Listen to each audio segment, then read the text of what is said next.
श्री राधे राधे। भक्तों, प्रभु का जो शरीर होता है वो पांच भौतिक वस्तुओं का नहीं होता, न किसी प्रकार की गंदगी उसमें होती है। इसलिए तुलसीदास जी ने कहा, चिदानंदमय देह तुम्हारी, रहित विकार जान अधिकारी, जन्म कर्म च में दिव्यम। ये स्वयं भगवान ने कहा चौथे अध्याय में गीता जी में। तो भगवान का शरीर दिव्य होता है। और कल आप श्रवण कर रहे थे कि जब प्रभु विश्राम कर रहे थे जगन्नाथपुरी में, दक्षिण की यात्रा पूर्ण करके लौट करके आए हैं, जगन्नाथपुरी में विश्राम कर रहे हैं, सार्वभौम भट्टाचार्य उनके चरणों के पास जाकर के देखते हैं। उन्हें लग रहा था बहुत छाले पड़े होंगे, छाला का तो कहीं निशान ही नहीं था। सुंदर सुंदर पुष्प की छवि चरण तल में दिखलाई पड़ रही थी। और तब उनके समझ में आया कि पृथ्वी मैया भी तो प्रसन्न हो रही, पृथ्वी माता इनके स्पर्श से प्रसन्न होती है। तो जो पृथ्वी उनके विचरण से धन्य होती हूं, वे उनके श्री पदों को आघात कैसे पहुंचा सकती है। इसलिए कोई भी कर्कशता नहीं, कोई छाला नहीं, कोई घाव नहीं चरण में। प्रभु की आज्ञा से सार्वभौम प्रसाद पाने गए और प्रभु थोड़ा सो गए। तत्पश्चात पूरी रात्रि प्रभु एकांत में भक्तगण को तीर्थ यात्रा का वृत्तांत सुनाते रहे। बोले, दक्षिण में नाना प्रकार के विग्रह एवं मायावादी, बौद्ध, नास्तिक, शैव आदि अनेक प्रकार के साधु देखे। वैष्णव ज्यादा दिखाई नहीं दिए। जो देखे उनमें तुम लोगों के समान एक भी नहीं देखा।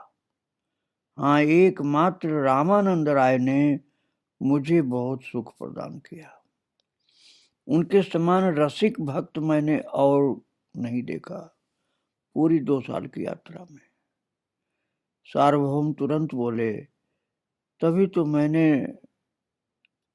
निवेदन किया था, आपसे प्रार्थना की थी कि उनसे जरूर मिलिए। पहले वे मुझे कृष्ण कथा रस का तत्व सुनाते थे, तब मैं उसे न समझकर उनका मखौल उड़ाता था। किंतु जब तुमने मेरा वृथा ज्ञान रूपी अज्ञान दूर कर दिया, तब मैं उनकी महिमा समझ सका। प्रभु ने कहा, साधक भगवान की प्राप्ति के लिए नाना पथ अवलंबन करते हैं, किंतु मैंने देखा कि रामानंद राय का मत ही सर्वोत्तम है, इसलिए मैंने उनका मत ग्रहण किया। ये सुनकर सार्वभौम हंस पड़े और बोले, रामानंद तो मत करता नहीं हो सकते। तुमने उनसे शिक्षा ली है, ये बात सभी से कहते हो। इससे समझ में आया कि रामानंद राय के द्वारा प्रभु आप जगत में रस तत्व का प्रचार करोगे। प्रभु बोले, दक्षिण देश में 2 और भी उपादेय वस्तुएं मिली, 2 ग्रंथ, ब्रह्म संहिता और श्री कृष्ण करणामृत। जो मत मैंने रामानंद से सुना, वही इन दोनों ग्रंथों में देखा। रामानंद राय ने दोनों ग्रंथ लिखवा लिए हैं, मैं भी लिखवा लूंगा, इसलिए लाया हूं। इस प्रकार ब्रह्म संहिता और श्री कृष्ण कर्णामृत का भारतवर्ष में प्रचार हुआ। श्री कृष्ण कर्णामृत के ग्रंथकार बिल्वमंगल ठाकुर के विषय में आप सभी जानते हैं, उस समय लोग नहीं जानते थे। श्री कृष्ण कर्णामृत के समान उपादेय ग्रंथ जगत में दुर्लभ है। प्रभु के अवतार से पूर्व जो कुछ एक ग्रंथ सर्वप्रधान थे, उन महाग्रंथों के नाम थे जयदेव चंडीदास विद्यापति के गीत, श्री कृष्ण कर्णामृत, गीता, श्रीमद् भागवत, शकुंतला और रामानंद राय का श्री जगन्नाथ वल्लभ नाटक। शकुंतला का नाम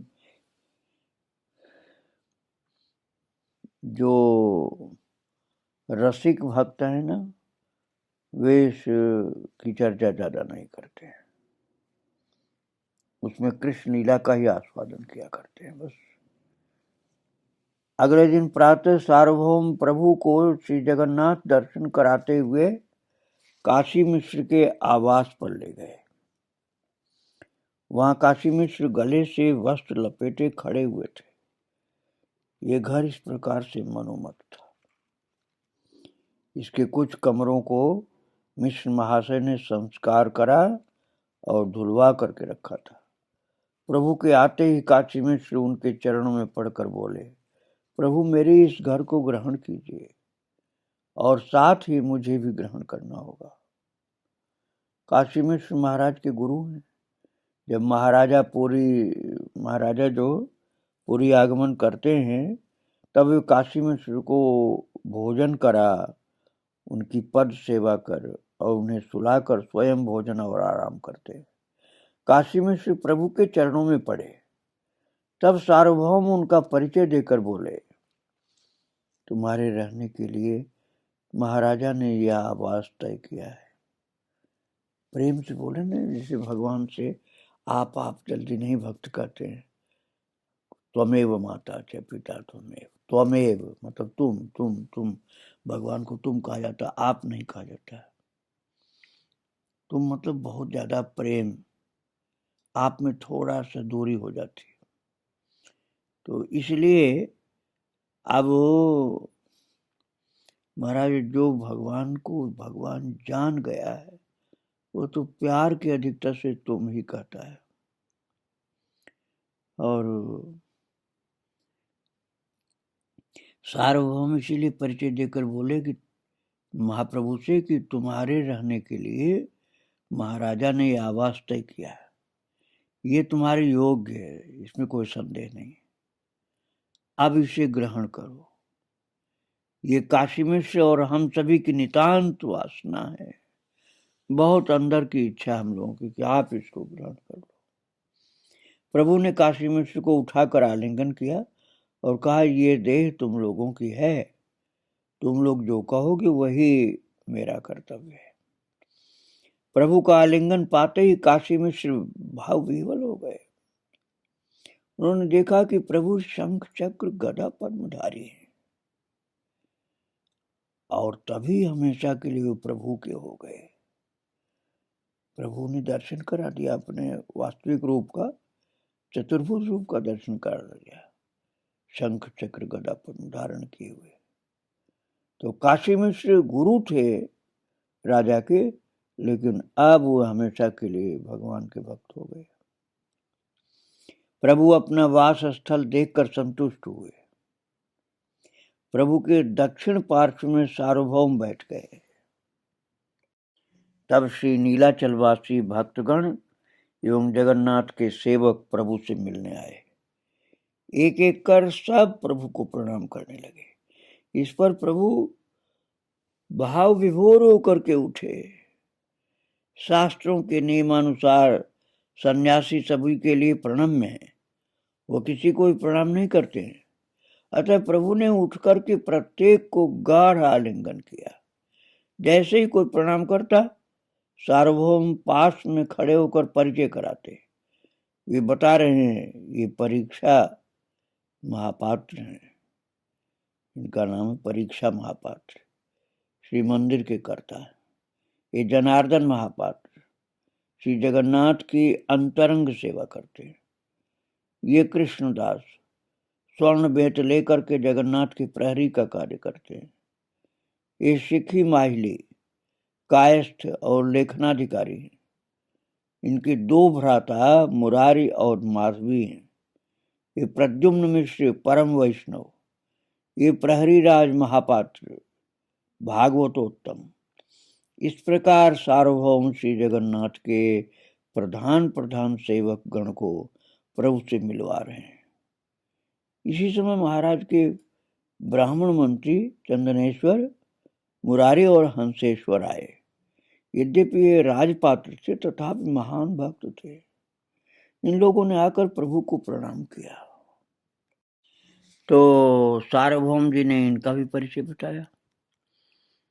इसी समय 4 पुत्रों के साथ भवानंद राय ने आकर के प्रभु को प्रणाम किया। सार्वभौम ने बताया, ये भवानंद राय हैं। रामानंद राय इनके प्रथम पुत्र हैं और ये चारों रामानंद के भ्राता हैं।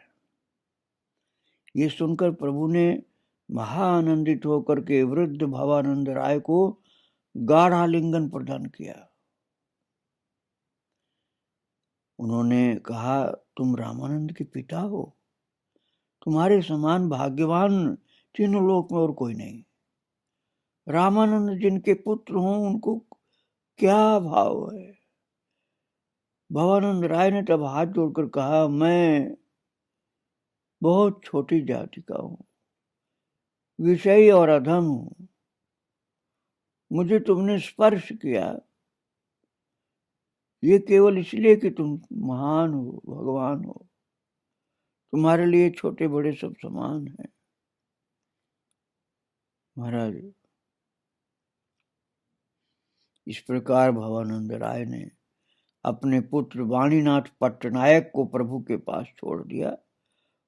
उनका कार्य था इंगित समझकर प्रभु की सेवा करना। और प्रभु वापस आ गए हैं। ये संवाद नवद्वीप पहुंचाने के लिए भक्तगण बड़े व्यग्र हुए कि नवद्वीप हमको ये खबर पहुंचानी है कि महाप्रभु दक्षिण की यात्रा से लौट करके जगन्नाथपुरी आ गए। किंतु प्रभु की अनुमति के बिना वे कुछ भी नहीं कर सकते। अतः श्री नित्यानंद ने प्रभु को बताया कि शची मां और भक्तगण बड़े ही चिंतित हैं। प्रभु की प्रत्यागमन का समाचार पाकर नवद्वीप वासी सजीव हो उठेंगे। अतएव प्रभु आज्ञा कीजिए, आपके आगमन का समाचार नवद्वीप भेजें। प्रभु ने भेज दो ऐसा नहीं कहा। वे बोले, तुम लोगों की जैसी इच्छा वैसा ही करो। प्रभु 2 वर्ष पूर्व नीलाचल से दक्षिण गए एवं 11 मास के पश्चात नीलाचल लौटे हैं, 11 महीने के बाद। और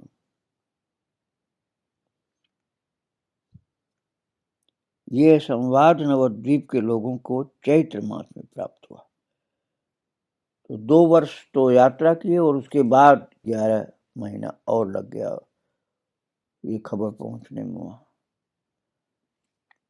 तो पहले आप लोगों ने सुना ही था कि प्रभु जानते हुए भी कोई अलौकिक कार्य जल्दी नहीं करते, किंतु फिर भी इस प्रकार के समस्त अलौकिक कार्य मानो अनवरत स्वतः उनके साथ विचरण करते हैं। प्रभु वैसे ही नीलाचल आकर उपस्थित हुए, वैसे ही उसी मुहूर्त भारतवर्ष के नाना स्थानों से उनकी लीला के सहकारी बिना किसी संवाद के नीलाचल की ओर दौड़ पड़े। प्रभु शीतकाल के अंतिम मास में नीलाचल आए और 2-4 सप्ताहों में ही उनके चिरसंगी अपने आप उनके श्री चरणों के निकट आ उपस्थित हुए। पहले इन स्थानों पर गौर अवतार में पात्र मात्र 3.5 लोग थे, अर्थात स्वरूप दामोदर, राय रामानंद, शिखी महाती और माधवी दासी। शिखी महाती और माधवी के विषय में थोड़ा परिचय मिल पाया आपको। रामानंद के बारे में विस्तार से सुना आपने। स्वरूप दामोदर के विषय में भी बताया जा चुका, आपको पहले बताया जा चुका है। यही स्वरूप दामोदर अब नीलाचल आकर के उपस्थित हुए और ये नवद्वीप में वास करते थे। प्रभु के प्रकाश में आते ही उन्होंने उनके चरणों में आत्मसमर्पण किया, किंतु गुप्त रूप से। वे प्रभु के एक जन है या एक विशेष भक्त हैं, ये कोई भी नहीं जान पाया। केवल वे या प्रभु ही जानते हैं। प्रभु की लीला से जुड़े जितने भी ग्रंथ हैं, उनमें छोटे बड़े शत शत भक्तों के नाम हैं, किंतु पुरुषोत्तम आचार्य का नाम कहीं भी नहीं मिलता। महाप्रभु के अवतार के पश्चात महाजनों के लाखों पदों की सृष्टि हुई, उनमें से केवल पुरुषोत्तम का नाम ऐसा नाम था जो अद्भुत था।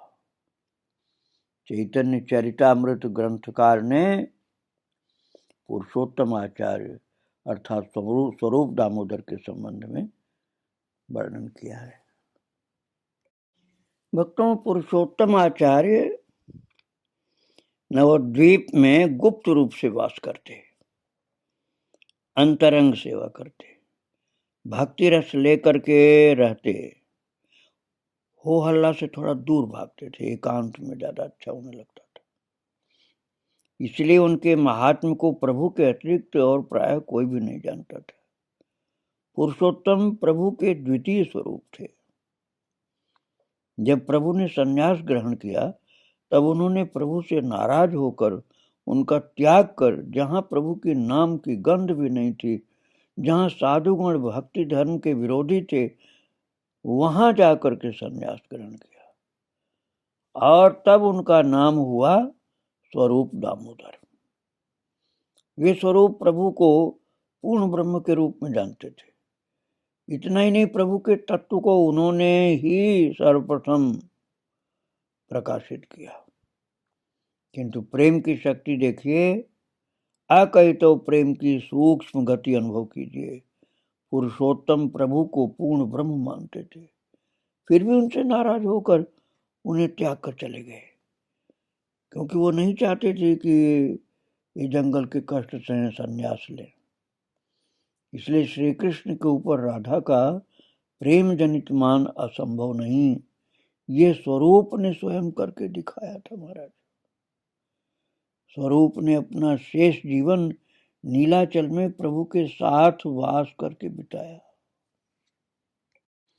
शयन में, स्वप्न में, निद्रा में, जागरण में, सुख में, दुख में वे प्रभु के साथ रहते हैं। वे दास रूप से प्रभु की सेवा करते हैं, सखा रूप से उनके सुख दुख के भागी होते और माता रूप से उनका लालन पालन करते, यत्न करके भोजन कराते, शैया पर शयन कराते और नाना प्रकार से रक्षा करते। प्रभु की सेवा के लिए प्रत्येक मुहूर्त स्वरूप का प्रयोजन होता और प्रत्येक मुहूर्त वे उपस्थित रहते। प्रभु शयन नहीं कर रहे हैं, रात अधिक हो गई, प्रभु नाम जप कर रहे हैं, कृष्ण नाम ग्रहण रूपी सुख से वंचित हो वे शयन नहीं करेंगे, किंतु उनका शरीर अति दुर्बल है, थोड़ा सोएंगे नहीं तो शरीर कैसे चलेगा। यही सोचकर स्वरूप नाना प्रकार से मना कर रहे हैं। कहते हैं प्रभु चलिए, रात अधिक हो गई। नवद्वीप में सची भी अपने निमाई की इसी प्रकार सेवा करती थी। प्रभु जाएंगे नहीं, स्वरूप भी नहीं छोड़ेंगे। तब प्रभु स्वरूप की खुशामद करने लगे और कभी कहते हैं स्वरूप थोड़ी प्रतीक्षा करो, मैं अभी जाता हूं। पुनः स्वरूप रात्रि तो अधिक नहीं हुई, मुझे कुछ देर और कृष्ण नाम जप करने दो, तुमसे विनती करता हूं। कुछ देर बाद स्वरूप मुझे निद्रा नहीं आ रही, लेट कर क्या करूंगा, ऐसा महाप्रभु बोलते। कभी पूर्ण रूपेण भाव विह्वल होकर कहते, स्वरूप शयन कैसे करूं, कृष्ण अभी आएंगे इसलिए उनकी प्रतीक्षा कर रहा हूं। किंतु प्रभु स्वरूप से पीछा नहीं छुड़ा पाए। किसी प्रकार स्वरूप ने उनको शैया पर लाकर शयन कराया, प्रदीप बुझा करके अर्थात दीपक बुझा करके द्वार बंद करके बाहर आए। साथ ही प्रभु क्या कर रहे हैं ये जानने के लिए कान लगाए रहे। इधर वे चले गए सोचकर प्रभु ने पुनः चुपचाप नाम जप आरंभ कर दिया। स्वरूप ने पुनः कक्ष में प्रवेश किया। वे पकड़े गए। ये देखकर डर से प्रभु का मुख सूख गया। ऐसी सेवा थी स्वरूप की भक्तों। तब स्वरूप ने पूछा, प्रभु, भक्तों को दुख देते समय क्या तुम्हारे मन में जरा भी ममता नहीं जगती? ठीक है, तुम्हें निद्रा नहीं आ रही, या कृष्ण नाम ग्रहण रूपी सुख का त्याग कर तुम सोना नहीं चाहते, किंतु हम लोग तो सामान्य जीव हैं, हमारा देह धर्म है, हम यदि थोड़ा सोएंगे नहीं तो जिंदा कैसे रहेंगे? प्रभु तब अतिशय लज्जित होकर के कहते, स्वरूप क्षमा करो, मैं अभी सोता हूं। भक्तों ने सच्चा सेवक मिलता है तो स्वामी उसके सम्मुख झुक जाते हैं, लेकिन सेवक बहुत ऊंचा होना चाहिए। तो प्रभु और स्वरूप के बीच, स्वरूप जो सेवक उनका है और प्रभु अर्थात गौरांग महाप्रभु, इनके बीच रोज ही इस प्रकार का होता है प्रेम कलह कह सकते हैं आप। प्रभु कृष्ण विरह या मिलन जब जिस भाव में विभावित होते हैं, स्वरूप के गले लगकर क्रंदन करते हुए बताते हैं। जैसे ही प्रभु कृष्ण के विरह में राधा रानी के भाव में विभावित हुए, स्वरूप उनके समक्ष ललिता रूप से प्रकट हुए। प्रभु स्वरूप को ललिता कह करके संबोधित करने लगे। स्वरूप के गले लग करके अपना हृदय खोलकर मन की वेदना कह रहे हैं, और स्वरूप भी तब उसी भाव में विभावित होकर उस रस का आस्वादन कर रहे हैं। प्रभु जब राधा रूप में कृष्ण दर्शन के लिए वृंदावन जाते हैं, तब स्वरूप ललिता रूप में उनके साथ जाते हैं। प्रभु जब कृष्ण विरह में मूर्छित होते हैं, तब स्वरूप प्रभु के कान में कृष्ण नाम, बार बार कृष्ण नाम सुनाकर उनको चैतन्य लाभ कराते हैं। प्रभु का चित्त और स्वरूप का चित्त एक हो गए। प्रभु जब जिस भाव में विभावित होते, स्वरूप भी उसी क्षण अपने आप उसी भाव में विभावित हो जाते। जैसे प्रभु का विरह भाव होता, स्वरूप अपने आप विरह का पद गाकर प्रभु को शांत करने लगते। इसलिए वे प्रभु के द्वितीय स्वरूप नाम से जाने गए। प्रभु और स्वरूप दोनों ने एक दूसरे का हाथ पकड़कर एक चित्त होकर प्रेम की जो सघन फूल बगिया है, उसमें दिव्य चक्षुओं से 12 वर्ष विचरण किया था। और प्रभु गदगद होकर कृष्ण का रूप वर्णन कर रहे हैं, स्वरूप श्रवण कर रहे हैं। प्रभु कृष्ण के प्रति उन्हें कितना प्रेम है, उसका वर्णन कर रहे हैं, स्वरूप सुन रहे हैं। वही गोलोक की अंग प्रत्यंग की भंगिमा, वही दुर्लभ सुधा जो चिर दिन जीवों के लिए गुप्त थी, उसको भोग करने के प्रधान अधिकारी स्वरूप हुए। प्रभु ने गुप्त रूप से 12 वर्षों तक ब्रज का सारा रस निचोड़कर सुधा निकाले। स्वरूप ने सुना।